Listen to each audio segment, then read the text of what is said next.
I'm Bryan Hoffman. I'm the Executive Director of the Lebanon County Housing Authority in Lebanon, Pennsylvania. And for most of you who don't have any clue where that is, we're about 10 miles east of a town you've probably all heard of called Hershey, Pennsylvania. And I suspect most of you have sampled the chocolate from Hershey at some point in your life. My role is to try to give you an idea of how you might want to track the expenditure of your CARES Act grant. We use a tracking system at our authority to track our comp grant funds, and we modified it for use to track CARES Act funding.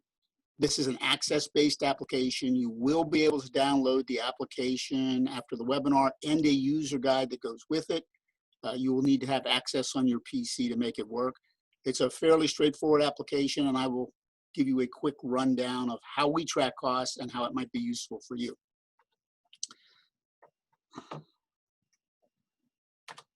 The very first thing to consider is what I call the payment workflow. And this is, again, how we do it, and I suspect most of you do it similarly. You will receive an invoice for something that you wish to pay using the CARES Act funds. We then enter that into the tracking database, which I'm going to demonstrate in a minute. We then create a payment voucher so that our accounting department is clear that this money is going to be COVID money. That voucher is then forwarded to the individual on our staff who does our locks draws. Once the locks draw is completed, the database is updated to reflect that we have created a locks draw, and we enter the locks number.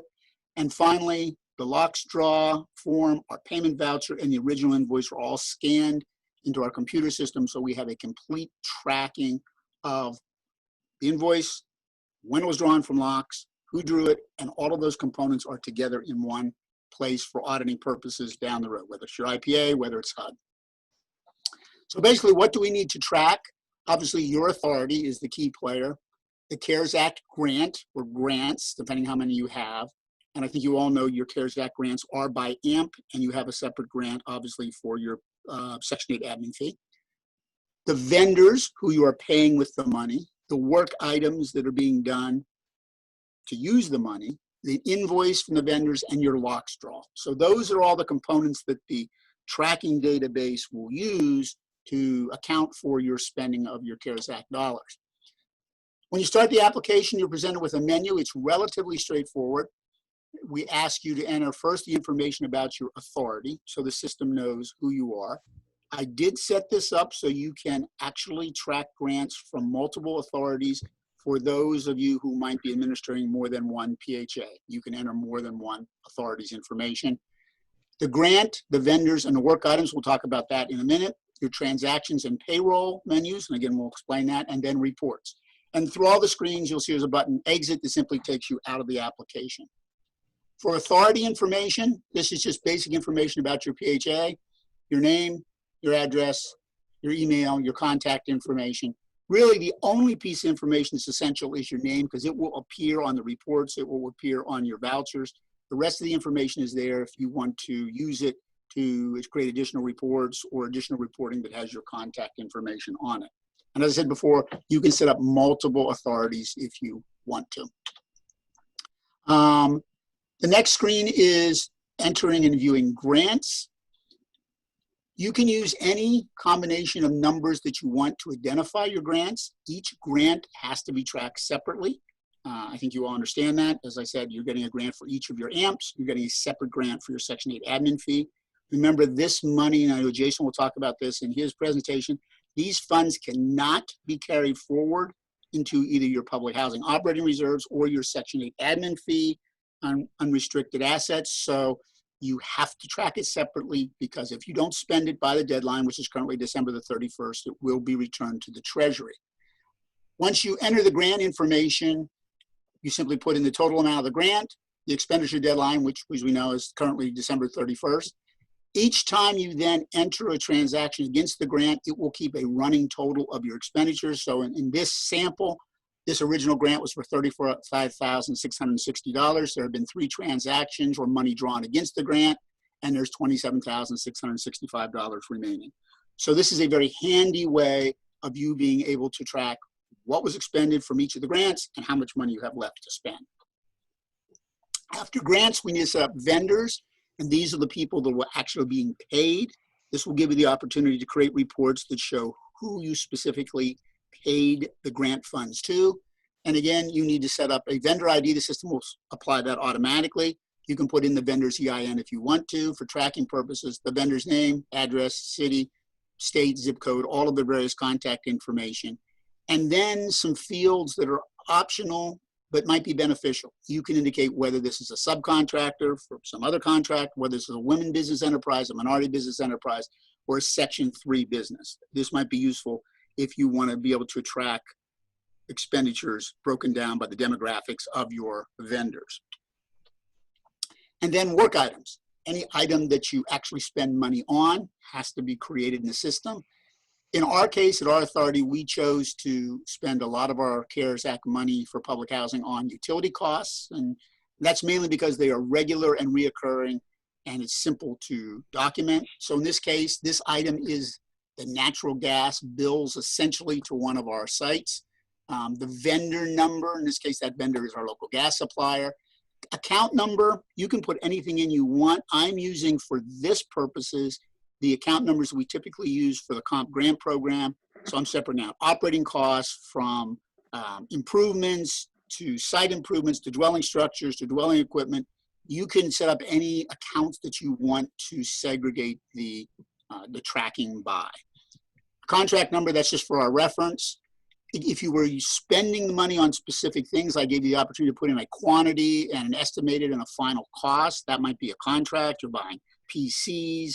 You're doing some work at your authority.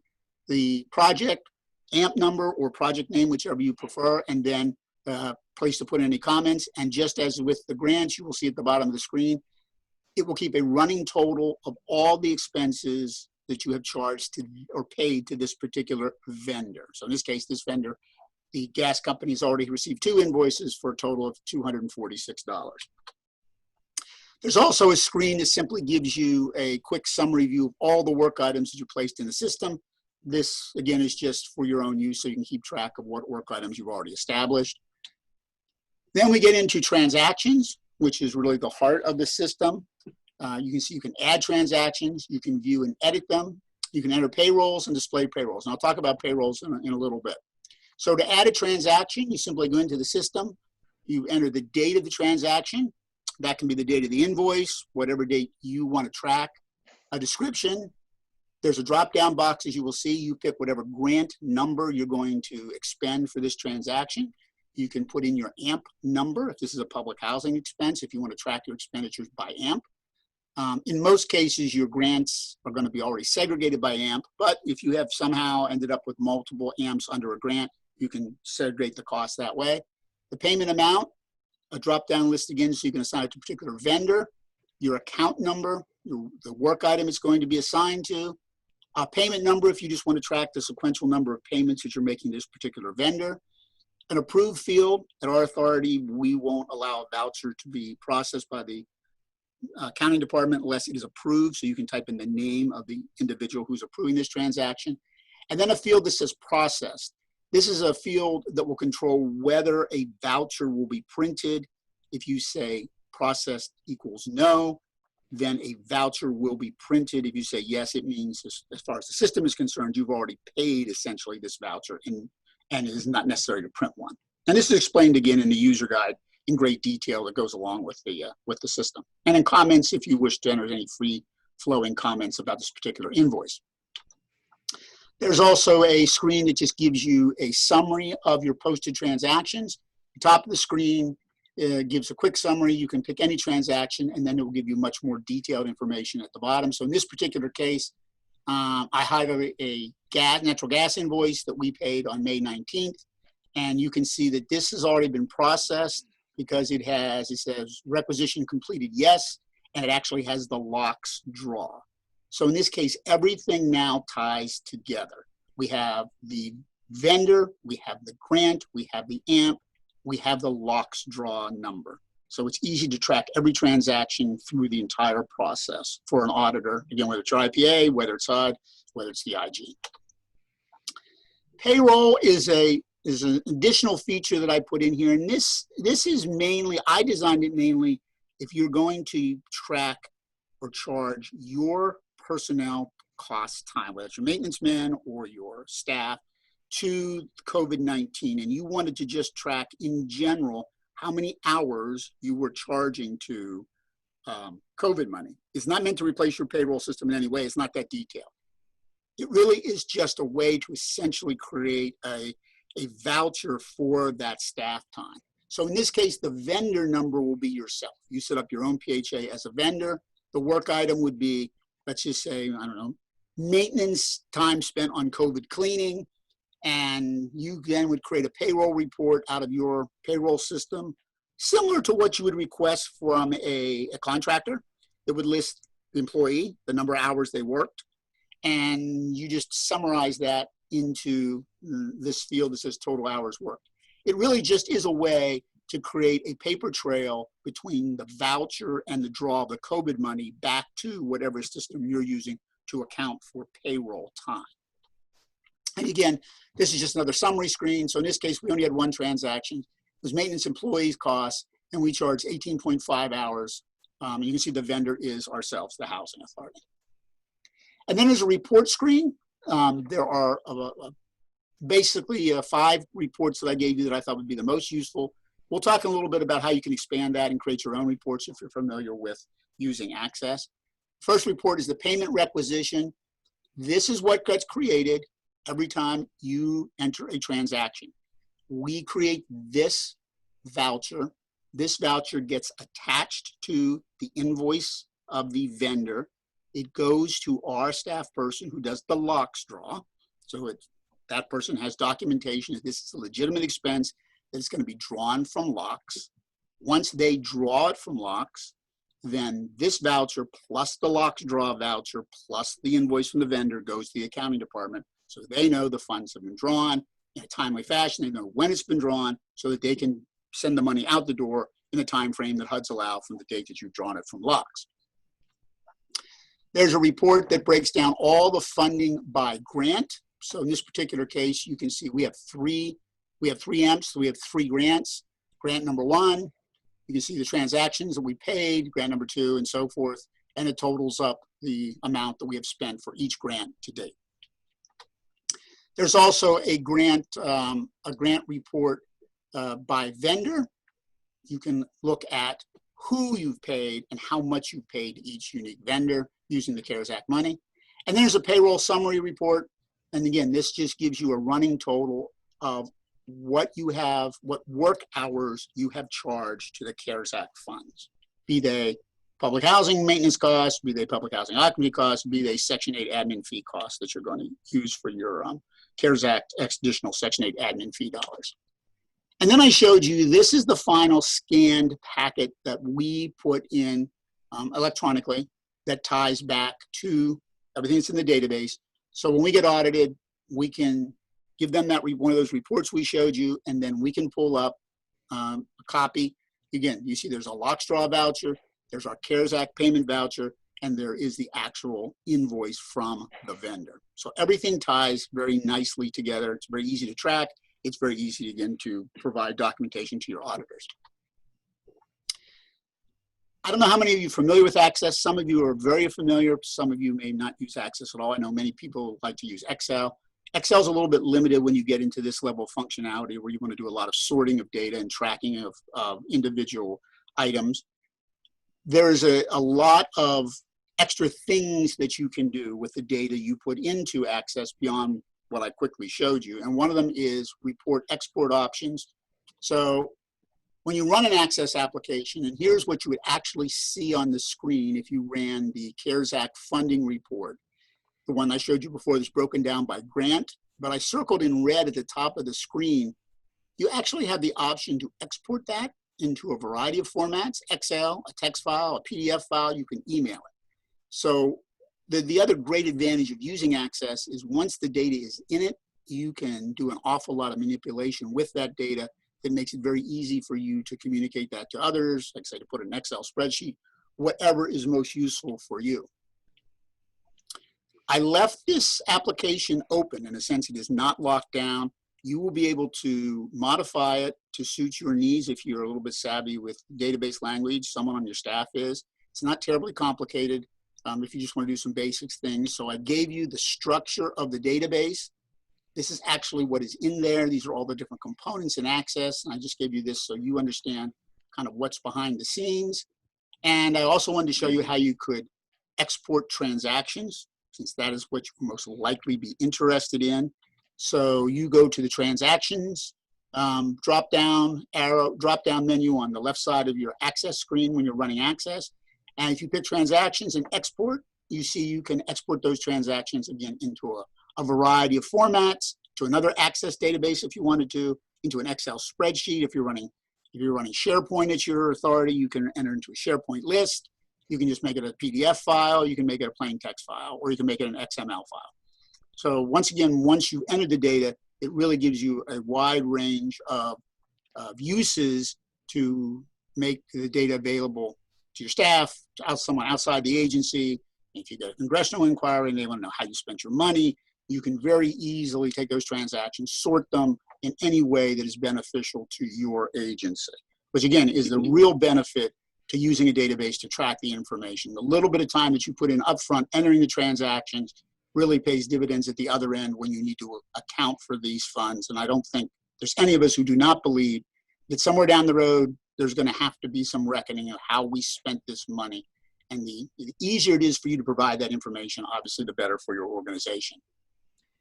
Brian, this might be a good point. Even though we said we'd save questions till the end, there are numerous questions just related to actually using COVID funds for utility costs and how that will get reported out. And I can get into more specifics, but is there anything you could say about that? And then I'm sure that Jason will be saying more about that, but I think there's a lot of confusion. I have a lot of questions related to that, yeah.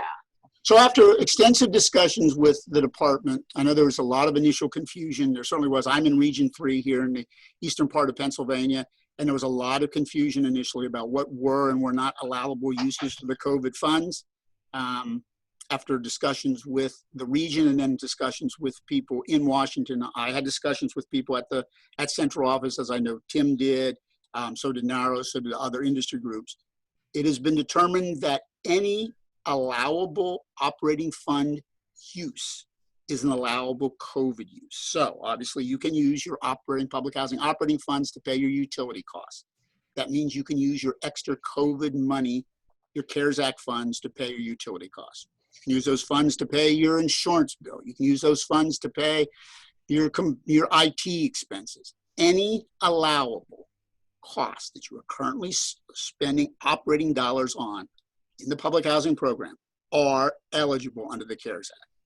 So again, we chose utility costs because we wanted something that we knew we could spend the money relatively quickly. We pretty much know what our utility costs are from year to year, so we knew that we would use that money up long before the end of December. And its utility costs are very trackable in the sense you get an invoice from a utility supplier. It's for a specific project. There's no real question about what AMP it was for, or was this an allowable expense. Clearly, utilities are an allowable expense, so we chose to keep it simple. That made the paperwork simple, that made the tracking simple, that made the justification 6 months from now or a year from now to the IG or anyone else relatively simple. And a few people are asking, do they still report it the same way on the operating subsidy forms, the 52722 and the 52723, because they're looking at it like it's COVID funds, not operating, but you're saying, well, for all intents and purposes, it is operating. Sure, it is operating. That wouldn't affect your 222 or 223 in any way. Those are simply a summary of what you spent, not the source of money you used to cover. I mean, as an example, you don't break down in the 223 how much of those utility funds were paid for out of subsidy and how much were paid for out of dwelling rental income. HUD doesn't really care the source of the funds. It's more for utilities. It's the cost that you spend your utilities. And then one more very more specific point about, will that skew the subsidy calculation for next year?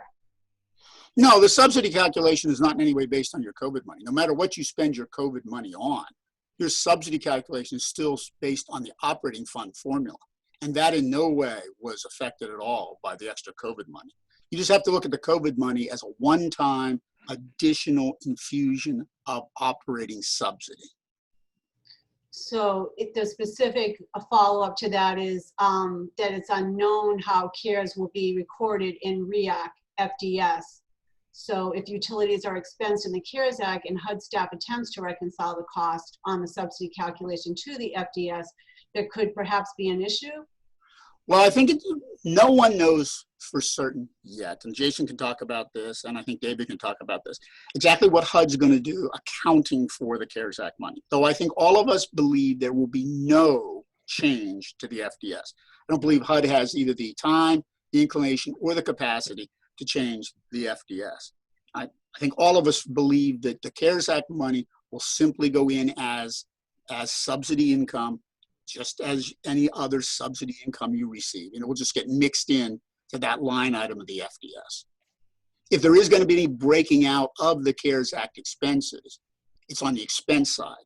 And I know Jason is going to talk to you about setting up separate additional chart of accounts, just like you would a separate comp grant, to account for those costs, those expenditures separately in your ledger. And again, that's why I encourage you to set up some kind of tracking system, whether it's this Access database, whether you want to use Excel, but I think you really do need to have some additional mechanism to track those costs outside of the FDS.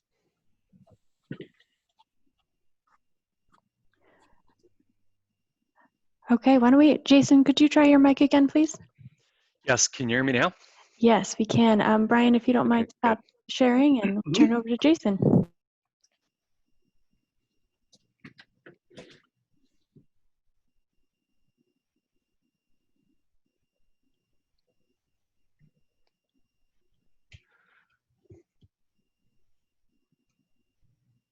Sorry, just bear with me for a second.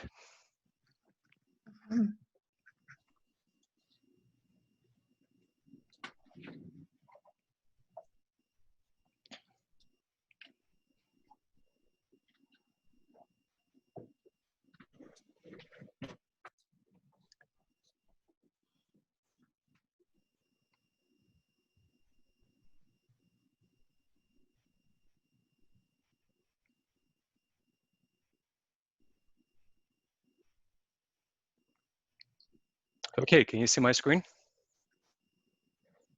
Yes, we can. Okay. All right, good afternoon, everybody. Sorry about the little technical difficulties. My microphone worked fine earlier. We did a little test run, and I'm not sure what happened. But anyway, I'm going to focus mainly on financial issues and going to actually reinforce some of the items that Brian was talking about, which are very important points. The PIH notice for the public housing funding, which is where we're going to begin, is PIH 2020-7. And through that notice, HUD notifies housing authorities that Congress provided about 2 months of additional operating subsidy to each PHA for a total of $685 million. Now, one of the important points that Brian made is that these funds may be used for any eligible purpose under public housing, any public housing eligible expense. And so one of the things that we like to tell people is not to get too fancy about this, that some housing authorities are trying to figure out a calculation of, recovering the amount of lost rental income because of increased unemployment, or to come up with, some borderline expenses that fall into gray areas. I think that Brian's advice is very good, just to keep it simple. He mentioned utilities. I mean, it could be salaries. Salaries are very easy to support, and they don't necessarily need to be COVID-19 related salaries backed up by timesheets. You don't even need that. It's any public housing eligible expense. So, for example, if you took your payroll reports and use those as support for drawdowns, that's fine as long as those salaries are public housing eligible expenses, maintenance costs, etc. So again, just keep it simple, big ticket items, and draw them down. And the important thing is support. So I'm really glad that Brian went through that illustration and that he's making that available to members, because keeping support for each draw is very, very critical, whether that's, as I stated, a payroll report or an invoice. something of that nature. Now, when we talk about central office cost center, this is an area that gets a little more tricky. The public housing, the AMPS is very straightforward. As we said, any public housing eligible expense. For the central office cost center, you're restricted to expenses that are related to COVID-19. And under the notice, under the HUD guidance, you're allowed to increase your management fee by up to 50%. That extra 50% of management fee is strictly for covering expenses required to prevent, prepare for, and respond to coronavirus.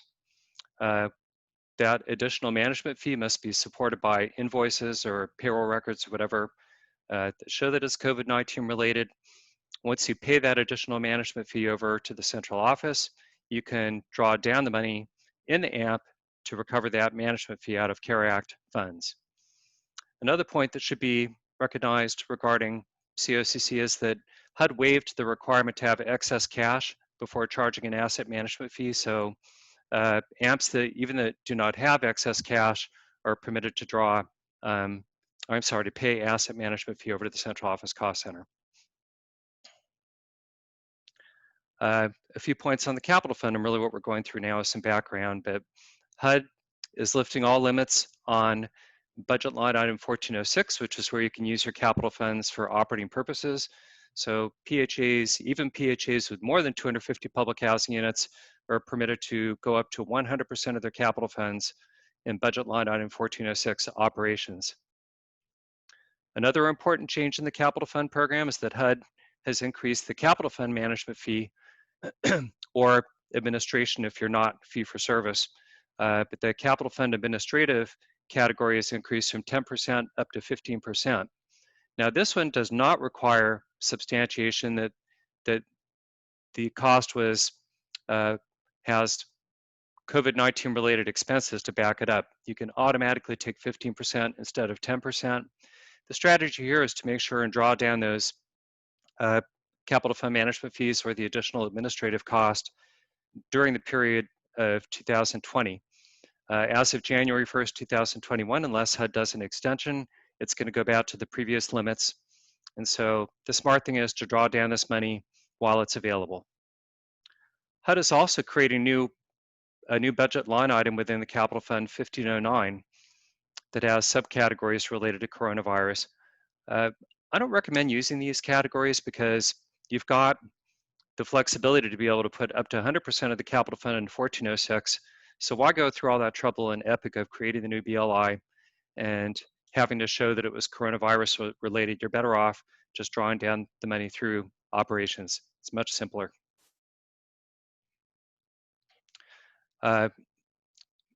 This shows that the three categories: preparing, preventing, and responding.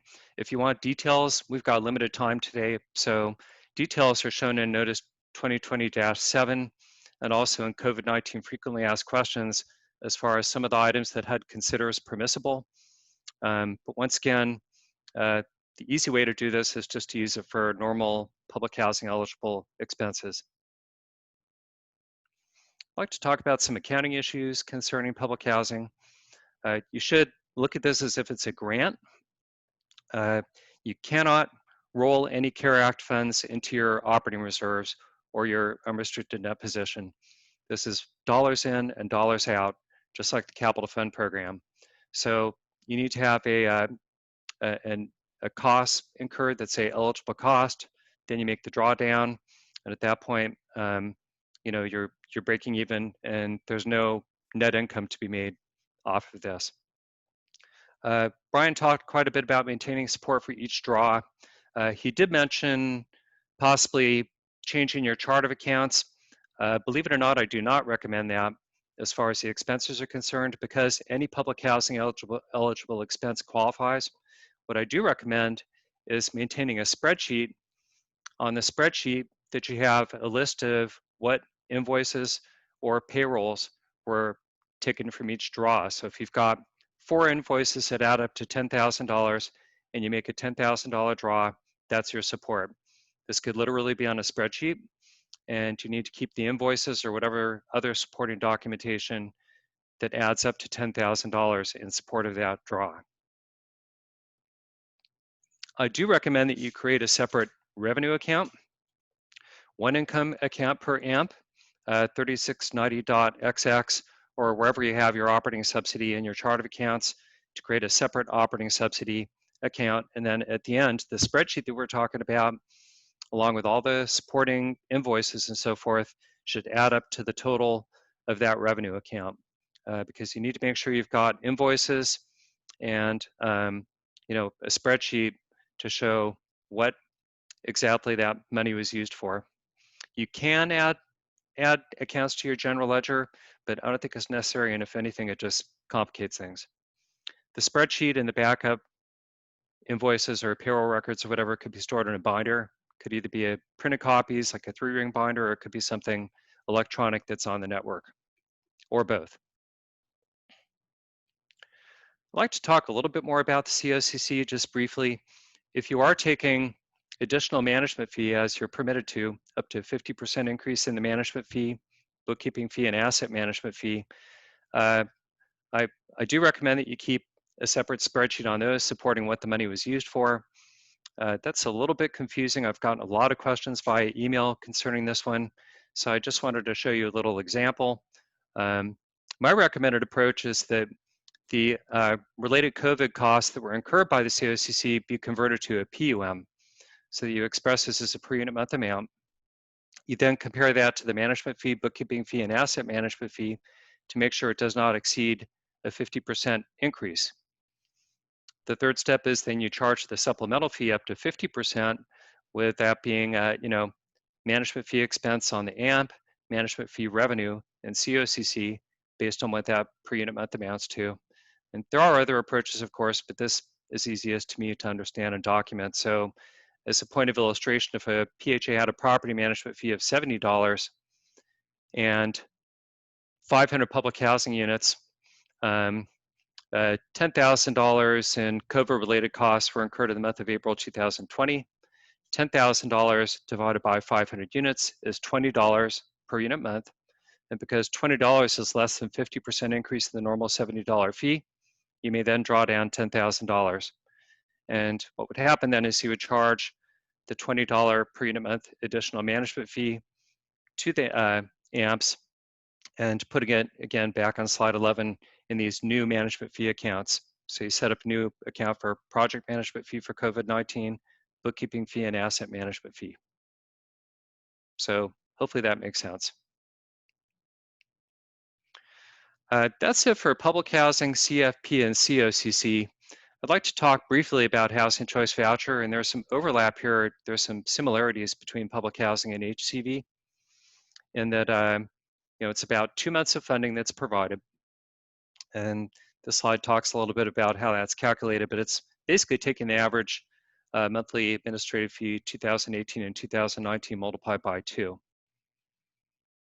This 2 months of additional admin fee may be used either for any currently eligible HCV admin cost. Okay, so very similar to what Brian had mentioned in public housing, that in the Housing Choice Voucher Program as well, you could use this for any eligible administrative cost. Or you can use it for coronavirus-related activities as explained in 2020-08, and also in the frequently asked questions where they give specific examples. Due to time constraints, we're not going to go through all those. There are many, many examples. But my recommendation, again, would be to keep it simple. In the Housing Choice Voucher Program, what I would probably do is use it to cover salaries. So if you look at your administrative salaries for the months of April and May and June, and so forth, and if you were to just tally those up, and how does that compare to the administrative fees that have been provided to you, and that's probably going to be enough to use up the funds. HUD has no problem with that. HUD actually encourages PHAs to use the CARES Act funding first before utilizing your normal administrative fees. Okay, that's what's discussed here on slide 16. Once again, like public housing, that these cannot roll into your unrestricted net position or your reserves. Whatever is not used is going to be returned back to HUD. One of the differences between public housing versus HCV In public housing, we draw the money as we need it. In Housing Choice Voucher, the funds were advanced to the Housing Authority, so you already have them. And if you don't spend them by December 31st, they need to be returned. But I can't see any reason why every PHA receiving this money would not spend it, considering it could be used for any HCV eligible administrative costs. So it should be easy to come up with enough expenses to use this money. Now, accounting for the Housing Choice Voucher program funds are a little bit different. Because the money was advanced to you, we do not recommend showing this money as revenue until you have a matching expense. So when you receive the money, our recommendation is to show that as unearned revenue or deferred revenue, and to leave it there until you incur expenses. Once you've got eligible expenses, which actually is any HCV eligible expense, to then recognize the money as revenue. In the meantime, any unspent funds should be shown as restricted cash. I have a little illustration of this. This shows on slide 19 that we received $300,000 in CARES Act administrative fee funding. That's shown as restricted cash, and we show it as unearned revenue. Unearned revenue is put on the balance sheet. It does not go on the income statement, it goes on the balance sheet. And here we show we incurred $10,000 in expenses. And so we we take that from the restricted cash because we're spending the CARES Act funding. So we're debiting the expense and crediting the restricted cash. Then the last step is we're removing the unearned revenue, and now we're recognizing it as revenue, that last entry. So the $10,000 in expenses that we incurred is resulting in $10,000 in revenue, because once again, these are dollars in and dollars out. That's all that I have. So I'm going to go ahead and pass it over to David.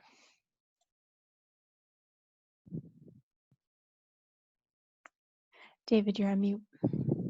Oh, thank you. Let me give me a second to share my screen here, and we'll get started. So I'm going to review a lot of what Jason and Brian have already covered, and really practical terms, I hope. So we talk about CARES Act eligibility, and I'll address both the operating fund and the admin fees separately. But on eligibility, in both cases, both for the supplemental operating funds and the supplemental administrative funds authorized through the CARES Act, eligibility is the same. If it's normally an eligible use, it's an eligible use of the supplemental funds. It's the same for the 2020 regular authorization as well as the supplemental funds through this year, unless HUD extends that deadline. Right now, they're saying through December 31st of 2020.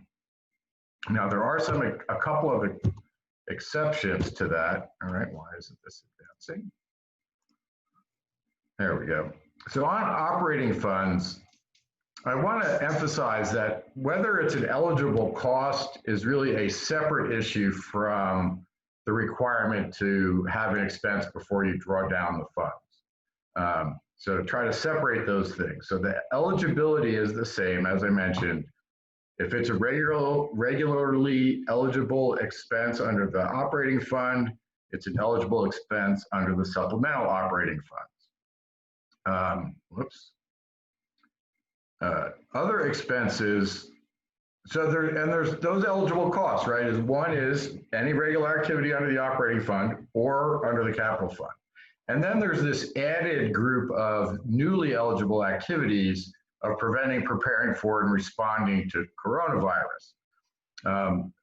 In public housing, that is discussed, although not ultimately defined. You have some flexibility, but either regular operating funds, capital funds, or the supplemental funds can be used for these added eligible activities specifically related to the coronavirus. There are two exceptions that I would highlight. Really, these are the only two exceptions, I think. One is that the supplemental funds cannot, that are not expended by the end of the year will be recaptured and do not roll over into reserves. which is why HUD is encouraging agencies to use the supplemental funds first.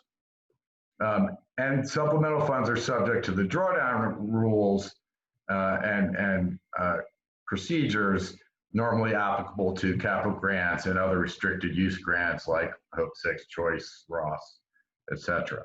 But the eligibility remains the same. In the voucher program, similarly, the supplemental admin fees can be used for any currently eligible housing choice voucher administrative costs. And then both the regular 2020 admin fees as well as the supplemental admin fees can be used for new coronavirus-related activities. Unlike in the operating fund, in the admin fees, HUD has actually provided a specific list of items that are eligible as coronavirus-related activities.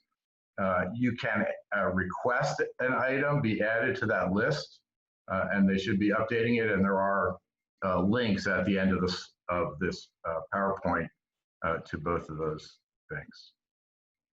Again, there are exceptions that are very similar. The supplemental funds not expended by the end of 2020 will be recaptured and do not roll over into reserve. So again, use the supplemental funds first if you which you should be able to do. The other is that the mainstream voucher program and admin fees cannot be used for the new coronavirus activities. Supplemental admin fees can be used to support the mainstream program, but the mainstream fees cannot be used for the expanded eligibility items that are coronavirus related. So that is eligibility. On tracking and reporting, and really to build on what Jason and Brian already said, they are requiring that we keep track of what we spend these CARES Act funds on. Doesn't necessarily have to be COVID related directly.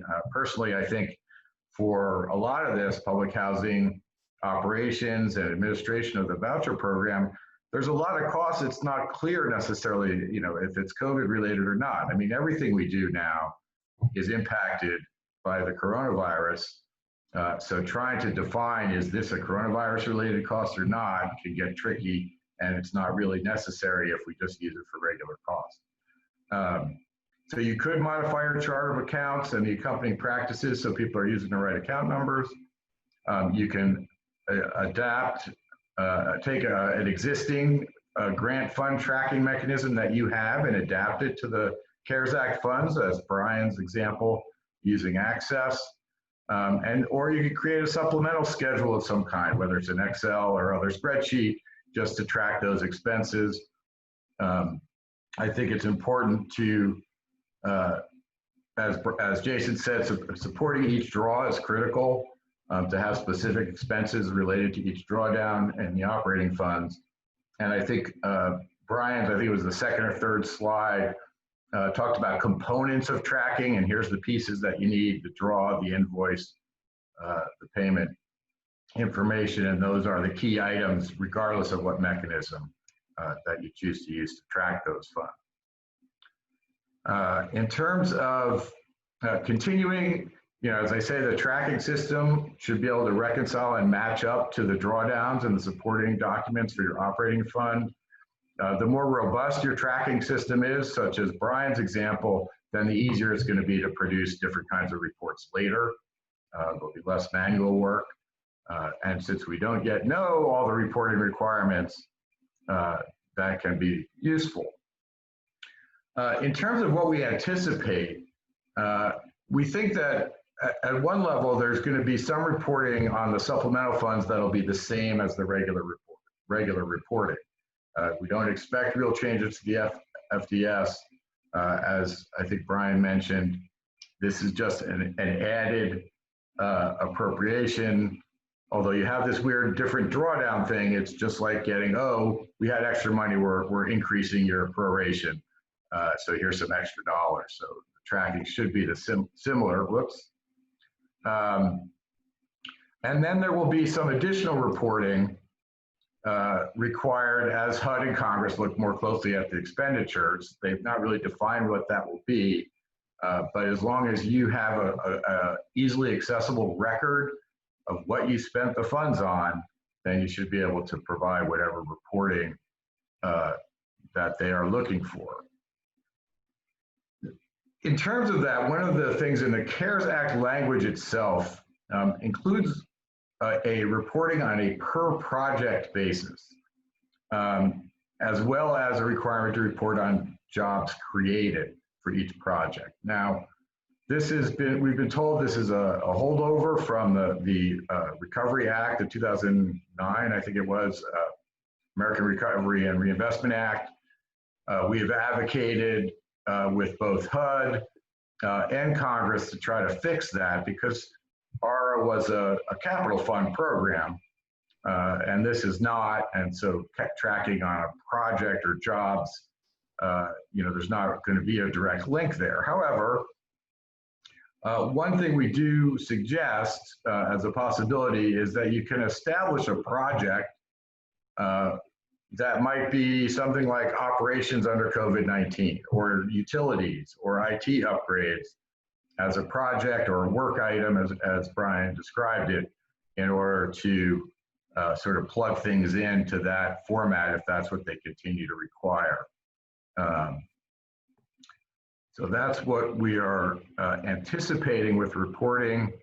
Again, if you track things well, you can do that, and then the slides will be available after the event here, and these various links are here of the various notices, the frequently asked questions, the list of admin fee eligible activities that are coronavirus related, and then various FADA analysis of the implementation of the CARES Act that we have put out over the last several months. A couple pages of those as we continue to cover that. I think I have covered one other eligibility item I did want to just touch on. I know we've gotten a lot of questions even before the webinar about using the supplemental funds for bonuses or hazard pay for employees. And I would refer to my colleague Seth Embry's answer to that in the Q&A. It basically comes down to, if it's an eligible expense under your state and local laws and your personnel policies, then it would be an eligible expense for operating or supplemental operating funds or admin fees.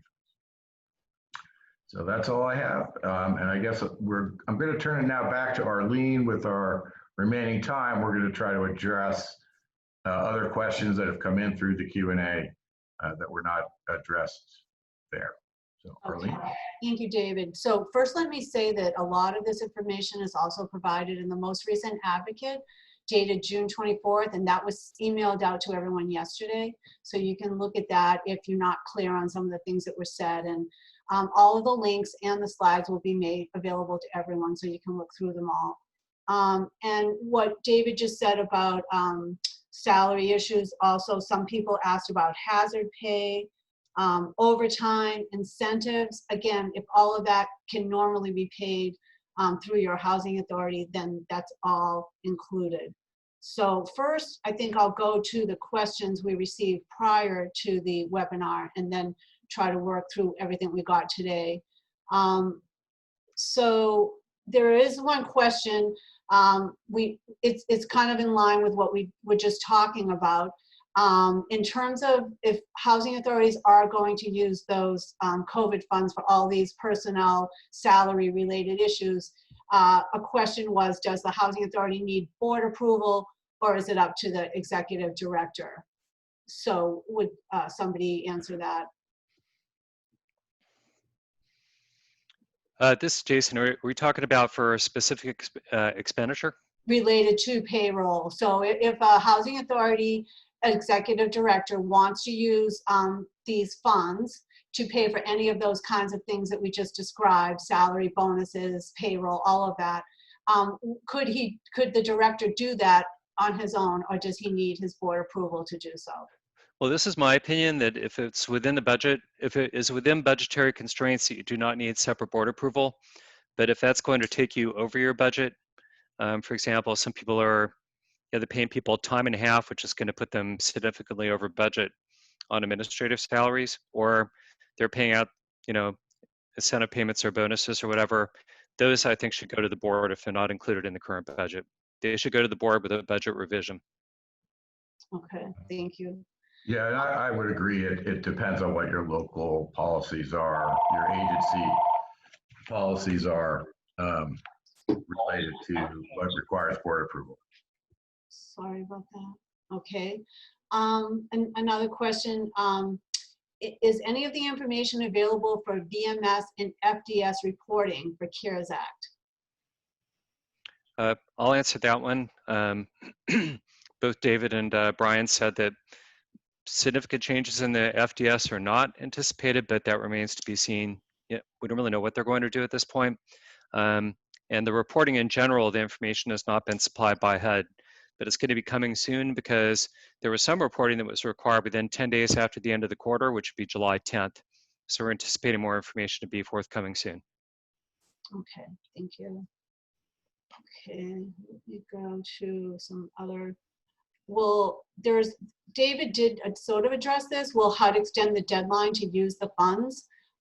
This question says that many contractors are behind on their work because in their states, they can't perform work under governor's orders. So do you want to just answer that, David, a little more directly to that? Yeah, sure. We don't know, obviously. We sort of think and hope so, particularly in terms of the expanded eligibility items.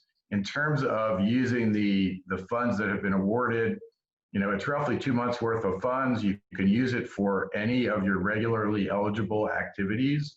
So to the extent you can find a way to spend the money before the end of the year without needing the extension, we would encourage you to do that, as would HUD. Great. This is Brian. I just want to jump in. Since you now have basically through the end of 2020, since you have full fungibility now between operating and capital fund, there really is no reason to sit back on the CARES Act money. Use the CARES Act money to cover your traditional operating expenses. If you wanted to shift some money to do a capital expenditure, an improvement, and your contractors are behind, you can now use your regular operating funds to cover that, and there is no limit on the time on the expenditure of that. You can spend that into next year because it just rolls over. So use your CARES Act money for normal expenses, get it expensed by the end of the year. Or if Congress does not extend it, you're not backed up, and then use your regular operating fund money under fungibility to pay for some improvement that might be delayed because of contractors not being able to get to work. Okay, great. Though this has somewhat been answered, since there were many, many questions related to computer upgrades as well as security systems, particularly where the systems are being installed related to just better tracking of who's coming in and out of a building related to COVID. I think it's just worth clarifying that whether those costs are allowed or not, just so people can hear that directly. I'll jump in and say I'll just say, as far as I know, HUD has never said that in computer systems or security systems or cameras are not an eligible cost. As far as I know, they've always been an eligible cost out of the operating budget or out of your capital fund budget. That's what I was going to say. I think the answer to that question is yes, it's an eligible cost. Thank you. Can CARES Act funds be used to make up rent loss up to the average rental intake prior to the COVID-19 outbreak? And a second related question, how much of CARES Act funding can be used for this purpose, if so? I could take that one. Yes, HUD has actually specifically stated that the funds may be used to cover loss of rental income. I guess the issue that I have with that is that I think the OIG is going to be out there looking at this, and I'm concerned about how do you prove that the loss of rental income was directly related to COVID, or could, in some of those cases, could it have been other things? And so you can do that, but I think it's smarter just to go with straightforward large expenditures, as both Brian as well as all three of us had recommended. Okay, great. Does anyone else want to say anything there? I would just say, as a practical matter, I'm not sure how you would track that, because with the nature of needing to expend the COVID money after you've drawn it, you're going to get into, I agree with what Jason said, you're going to get into issues of trying to figure out a way to justify exactly when you lost that operating income, that rental income, in a timing way of how you and when you drew down the extra CARES Act operating funds. So I think you're making your life very difficult, and you're opening yourself up to potential audit findings. Yeah, the other thing when I think about it is that you can use the CARES Act funds to cover the cost that you would have used that rental income for, but you probably don't want to act as if the CARES Act funds were rental income. Your rental income went down, that will then reflect in your operating subsidy calculation of future years. So you don't want to, for me, it's more of an accounting kind of a question, and that day to day, you're not going to record that supplemental funding as rental income. You're going to record that as grant income of some kind. I don't know if you want to say anything else on that, Jason, or. No, I would agree. So one agency is responding to COVID by trying to pay for childcare costs for essential workers, and wants ideas on how to document that. Has not received a response from HUD. I'll try to address that. Childcare costs for residents is a tricky one. It's not directly addressed as far as I know. I think you would probably want to see if there's a child care allowance, and perhaps a recertification would address that. But it's not clear if you can pay directly for the child care costs. If you want to, if you can, or if you think you can and want to do it, documentation I think would be the same as you would use for a child care allowance, or if it were an employee, just some documentation of the cost, an invoice or a bill from the provider with some information on the employee and the kids. And can I add to that? There is on the last page of PIH 2020-7, which is the public housing supplemental funding, there's an email address where you could email questions like that, any areas that are borderline. If you want to be sure and you want something in writing from HUD, you can email them and ask that question specifically, and they do reply. I've sent questions in several times, and they reply within a couple of days, and then they typically add those to the frequently asked questions. So that's the way to go about it if you want to be sure. Right, and I would say if you've previously sent and not received a reply, send it again. Yeah, so I was going to say both those things, because this person did point out that she did write into the hotline and didn't receive a response, but I have received responses to all of mine, and sometimes it does take a while. It's taken, up to a few weeks. So, but I agree with David, submit it again if you have to. Another question about, this is in reporting and tracking. Do we have to report CARES Act funding in EPIC? No, because there's no additional capital funding. You do need to report the expenditures in EPIC, and there's a new budget line item 1509. But no, there's no supplemental CFP funding, so it does not get reported in there. Okay. And I'll go to some of the remaining. Okay, I think I did say that slides will be available afterwards. Can you share your thinking on whether CARES Act funds can be used as cost share for FEMA expenses, such that the activities are eligible under the operating and capital fund? Yeah, I don't know. I'm actually not real familiar with that. I don't know if either Brian or David can address that. I do know FEMA is real funny about if you've got another source to pay for the expenses, that they tend to be very particular, just from previous experience. But I'm not sure. Do either of you know? I do not, but it's something we can certainly look into. Okay. I would just agree with Jason that you're right. FEMA has very specific requirements. You start mixing FEMA dollars and what are essentially operating fund dollars, whether it was your regular operating fund or the additional fund through CARES Act. That's a minefield that you're going to have to make very, very certain that that you're clear, the HUD is clear and FEMA is clear on the source of those funds. So related to that, one member wrote in that in Massachusetts, the Massachusetts emergency money, they have reimbursement of 75%, and we're told to use that first and then CARES Act money after that. And they're asking if you agree with that. So. Again, I think we would need to look into that, especially because that one is a state program. I presume that's Massachusetts Emergency Yes. Management Agency, and just not familiar enough with what their rules are to be able to respond to that. Now, that's something that definitely needs to go to Washington and have a determination by HUD. That's how they feel about that.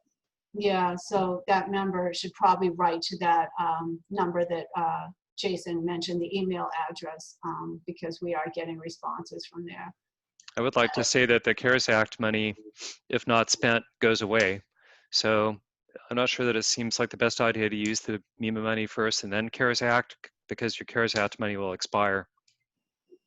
Yeah. So I just want to throw that out. Can you use CARES Act funding for HCV construction costs?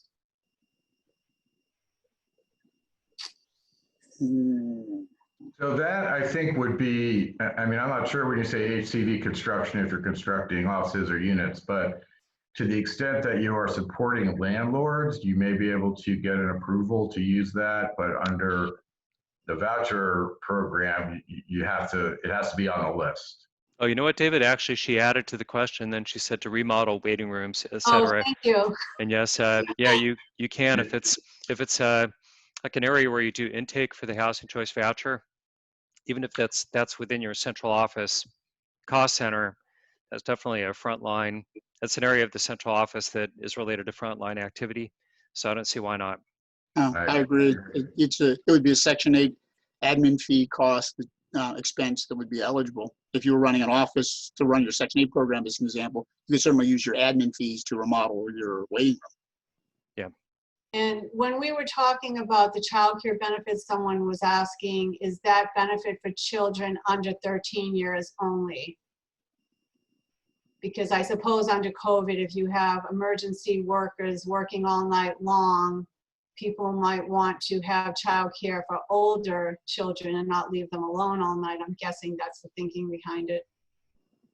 I think, I'll just chime in on that. I think offering child care benefits to your employees, we're not talking about to residents, we're talking about to your employees, is a benefit no different than offering health insurance, pension, or any other employee benefit. If your board has determined that you want to offer child care to your employees, I don't really see that as a problem using regular operating dollars or COVID dollars. That is simply a benefit that you as an authority have chosen to provide to employees. Yeah, I agree with that. There also were some provisions around sick leave and family medical leave that do allow that if employee has to stay home because schools are closed, for example. And in that information, there was no reference to age of the children as far as I recall. Okay. There's a little elf answering questions as I'm looking at these. So they're going, I was just about to ask a question that's gone now. So sorry, I've been answering while we've been going along. Sure. I really appreciate it. So where does it show that CARES Act funding can be used? And we know that's in 2020-07, but can anyone say the exact page that's on? I know when people read what HUD wrote, it doesn't resonate for them that that's what HUD is saying. So does anyone know the specific citation, or we can follow up with the member afterwards? Well, there's a better place actually. That it mentions it in 2020-7 and 2020-8, but the language is kind of, it's written in a way that it's a little bit unclear. And the best place to go for that is HUD's frequently asked questions. And if they go on the HUD COVID-19 website, they did an update, let's see, it was right around the end of May. Yeah, May 29th. Okay, May 29th, that they say that specifically. Okay. If a housing authority is going to reimburse a tenant for child care costs and feels that's an allowable expense, would they still include that deduction in the rent calculation? Probably not, I would say. I wouldn't think so because they're covered. Right, they didn't pay the child care expense, they Exactly. can get a deduction Exactly. for it. Okay, thank you. Has there been any discussion of Section 8 new construction CARES funding to be sent to housing authorities for elderly programs? I've not heard any. No, neither have I. There was, I think there was 2020 appropriations for 811s. There's 811s for elderly. Yeah, 62 only. And so And they, elderly I and disabled. believe that funding is going through the housing finance agencies, but there is there's not been a NOFA release. There was a NOFA put out for the 236 supportive housing for persons with disabilities, but the NOFA for the 811 2020 appropriation has not yet been published. So we don't know, haven't heard anything about when, if and when that's going to be released. Okay. Assuming that's what they're referring to. Now, some of these, I do feel we've kind of answered them, but it's still just maybe helpful to the person who posed the question to get the direct response. So can a housing authority purchase a vehicle for food distribution? But it really is more of the answer everyone's been given is if you can purchase a vehicle in general, then you can purchase one for food distribution, correct? I would say yes, and further, the Q&A talks about providing food distribution for residents as an eligible expense. The food itself is not an eligible expense, but distribution of food, because folks can't go to the store or whatever, is an eligible expense. So just additional support for the idea that you can buy a vehicle, you can buy a vehicle with these funds. Okay, great. How does one account for indirect expenses related to the pandemic, such as the additional time it takes to do a task? The indirect expense. Is there a need to do that? So it's taking longer for employees to do work because they're doing things remotely. I've heard people say they're copying leases, for example, and then, they have to send them out to the landlord electronically, whereas normally it would just be carried back and forth, those kinds of things. So it takes longer to do the work. I'm not sure if this is answering the question that is being asked, but what I would say is that if there are indirect activities such as central office employees that are doing things that are more overhead type positions, that it would be smart to have a timesheet to support the time spent, especially because the indirect, if they have a COCC, that's coming from a non-federal source, and it's COVID-19 activities only. So I would recommend having a record of time. Okay. Yeah, and I would add, I think one of the reasons why they've said any regular operating cost is eligible is so if I'm paying my janitor and I'm adding cleaning to his regular daily activities, most of his daily activities are still the same, are not specifically COVID related. He's got these additional activities that are COVID related. If I just charge his the cost for his employment and any overtime we might do, it's an eligible expense, and I don't need to break out what percentage of his time is spent on COVID related or not. I can just say, I've got a guy or a person, I'm paying them to do these things, the regular operations, modified under COVID, and that's the eligible expense. Okay. David, I know you wrote about this a little bit. One person's asking about the flexibilities for use under CARES Act funding that HUD has given. Can you talk about any of those? Yeah, well, so for as I tried to address in my presentation, for the public housing supplemental operating funds, there's these two categories. One is regularly eligible costs, and then there are these expanded activities, which could be many of the things that people have asked about: remodeling your office, added IT expense to allow remote learning, whether food distribution, materials, whether it's protective equipment, any of the other activities that you might identify. So for public housing, I believe it's in my article on the Q&A, it does have, I think it's section 6 of this discusses the types of activities under operating funds that are eligible, that are not normally eligible. For the voucher administrative fees, again, it's the reference back to the list that HUD has posted on its website. There's a link to that list that we'll be sending out with the slides afterwards. And I think it may have been posted to the chat as well. And that lists the activities that HUD has approved. If something you want to do is not on the list, you can request that through an email that's on that page as well.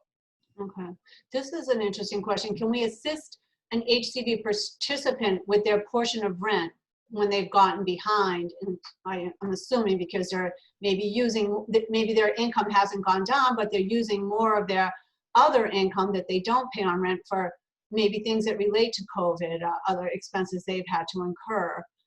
Is that something that people think CARES Act money could be used for?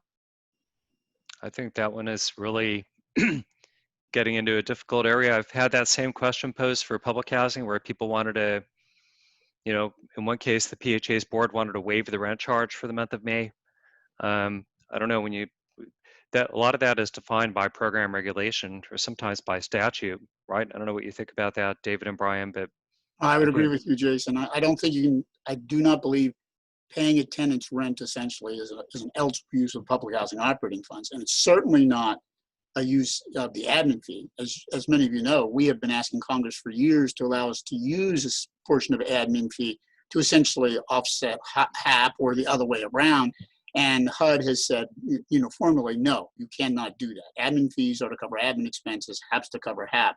So I really don't think you could use, if you're talking about using Section 8, the extra Section 8 admin fee to cover the share of a tenant's rent. Yeah, I would agree that that's probably not a cost. What I would suggest, though, is trying to touch base with whoever administers the local homeless prevention funding.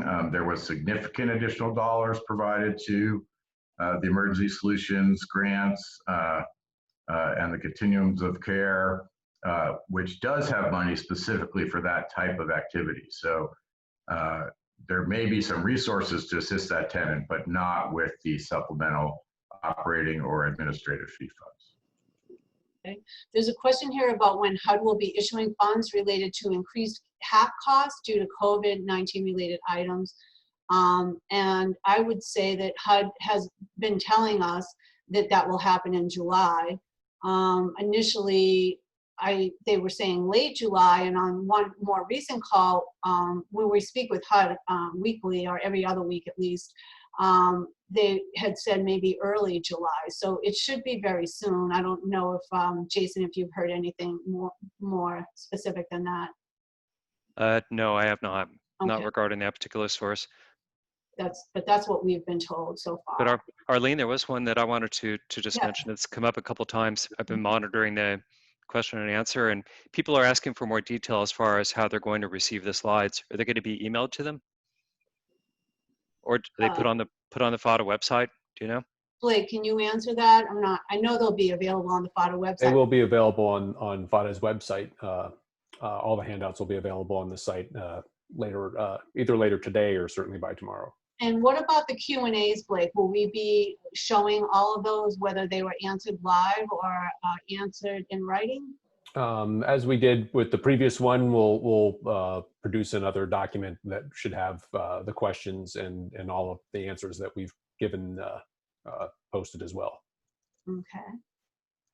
If the COVID money is in an AMP that we do not manage, how do we track those expenses, or can we flow them over to the AMPs that we do manage? The AMP in question is under Hope 6. Oh, oops. Sorry, I think I'm creating confusion here because I just answered that. I just typed the answer to that one and sent it. But Okay. what I said was, and this could benefit other people that are on the call, but in the latest frequently asked questions, HUD stated, because that question has come up multiple times too, HUD suggested that the PHA look at the regulatory and operating agreement, which is the legal document that dictates how much operating subsidy is, or what is the formula for payment of operating subsidy from the AMP to the Task Credit Limited Partnership. And if the PHA can by looking at the RNO, if they could argue they are not obligated to pay those funds to the limited partnership, then they may be transferred to another AMP. Now, the way HUD framed that frequently asked question, they seem to think that in most cases, the PHA is going to be obligated to take that operating subsidy, the CARES Act subsidy, and to pay it over to the tax credit limited partnership. HUD seemed to think in most cases they would, but I think it really depends on the language in the RNO agreement, regulatory and operating. And I'm sorry, let me just to elaborate on that just a little more, that if you can make a legal argument that you're not obligated to pay the operating subsidy over to the tax credit limited partnership, then what you would do is an inter-AMP transfer. On the FDS, there's inter-AMP transfer out and inter-AMP transfer in. You would draw down the money for eligible use, and then just transfer it out of that mixed finance AMP.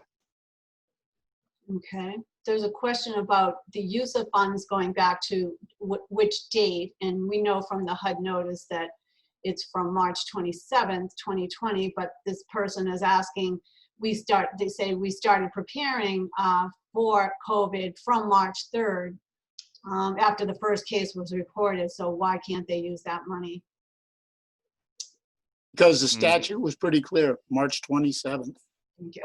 Right, and I would say, and part of that is because that is the date that the supplemental appropriations were authorized.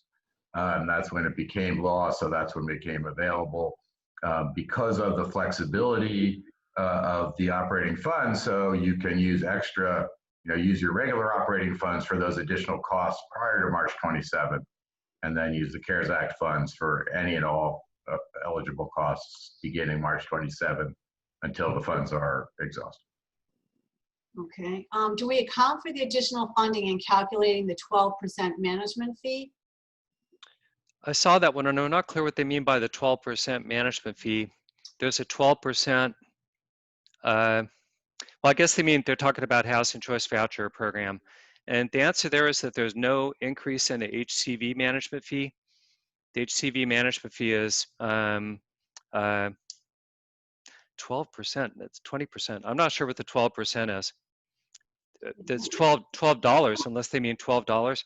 There's a $12 HCV management fee, which is the greater of 20% or $12. Maybe that's what they're referring to, but let me just answer that by saying there's no additional management fee available under Housing Choice Voucher. It's only public housing. Okay.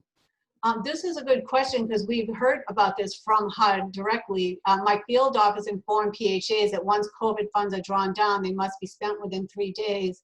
Is there a penalty if the CARES Act funding is not spent within 3 days after being drawn down? I don't believe there's no specific penalty that has been put out there by HUD that I've seen, but I wouldn't test it. Well, you're in violation. Ultimately, you could be found in violation of the cash management requirements under the circular. So, I mean, technically, it could be a finding, either by your IPA or by HUD at some future date, because that part of the regulation is pretty clear. You have to spend it within the 3 days of drawing it. That's true. It could be I guess that would be the penalty as a potential auto finding or a HUD management review comment. Okay. And then Blake, this is for Blake. Will the recording also be available? Will that be posted on our website so people can listen? That's correct. So all materials from this webinar, including the recording itself, we will make available on the website. Oh, here's one. Can management fees for HCV, are they eligible under the CARES Act? No. Okay. Well, let me back up. Okay. There is no supplemental management fee under HCV, but the normal management fee is an eligible expense because it's a regular HCV eligible expense, if that makes sense. So if you had a $12 management fee and a $7.50 bookkeeping fee, you could use CARES Act funding to pay those fees, but you are not entitled to a 50% increase in the fee. Does anyone know where that the language is about the 3 days that HUD mentioned on the drawdown of funds? Is that in the FAQs? I think it is. Well, it's in the general expenditure of funds. This gets into a long discussion about cash management, but basically it's section 200, and Jason probably knows this better than I do. It's in the general regulations about the expenditure of grant funds and whether operating funds are a grant. That's a long discussion. But in any case, the decision was made that these are additional grant funds. And under the Treasury regulations, you have 3 days to expend grant funds once you draw them from the Treasury. So it's not unique to the CARES Act specifically. It is the general requirement for the expenditure of grant money. And what's that section, Jason? I forget, 200. Yeah, I don't remember what specific part of the CFR it's in. Yeah, it's 2 CFR 200, but I'm not sure which section. Yeah, I'm not sure. In the Omni Circular, but I think that's also mentioned in 2010-7. I thought that it was. Someone's asking for a clarifying question on the comment that was made about 50% increasing and doesn't understand what that meant. Yeah, so in the public housing program only, well, public housing and capital fund program, the management fees can increase up to 50%. In the capital fund program, it's a 50% increase. It's automatic. You don't need any support for that. But in public housing, and this was in the, you could refer to the slides that are going to come out because I addressed it in some of my slides, but in the public housing program, the management fee and the bookkeeping fee and the asset management fee paid by the AMP can increase up to 50%, but only if supported by COVID-19 expenses in the COCC. Okay. So if I'd like to just follow up and correct me if I'm wrong here, Jason. So if your AMP has to pay, like say, a management fee and a bookkeeping fee to the COCC, the regular amount of that fee would be an eligible cost. Yes. But the CARES Act goes further and allows you to increase that fee if you have specific COVID-related additional expenses. And so if you increase the amount of that fee up to, which you can do up to 50%, you would have to document that it's coronavirus related. Is that correct? Correct. One of my slides showed that they had incurred $10,000 in COVID-19 expenses in the COCC. This is for the month of May. They spent $10,000 on COVID-19 related stuff, and they have 500 units. So 10,000 in expenses divided by 500 units is $20 per unit month. They could charge an extra $20 per unit month management fee. Okay, we're just about out of time. So the last comment I'll make is that we do have an email write-in for any questions you have. And if we don't know the answer, we'll try to find the answer out from HUD. And that is info@FADA.org. And so you can write, if you feel that your question didn't get answered, just write to us and we'll answer it very directly. Also, I just want to let all of our panelists know that you've been thanked, and as well as the behind the scenes folks. And my favorite comment, thank you so much for all your assistance. You make it so much easier than HUD does. Why is it that HUD makes everything so much harder and confusing for PHAs? And we do not know the answer to that question. So I'll turn it back to Blake Stenning now. All right, thank you, Arlene. So this does conclude today's webinar. We would like to thank all of you for attending today and for all of your questions. And we'd also like to thank Brian and Jason for being here today and sharing their expertise with our members. FADA continues to be in contact with HUD and Congress to advocate for more critical funding, as well as any additional waivers necessary to address housing authorities' concern for the coming months. FADA has also been working with our leadership and members to ensure that all interests are represented in our work and in our work with HUD and Congress.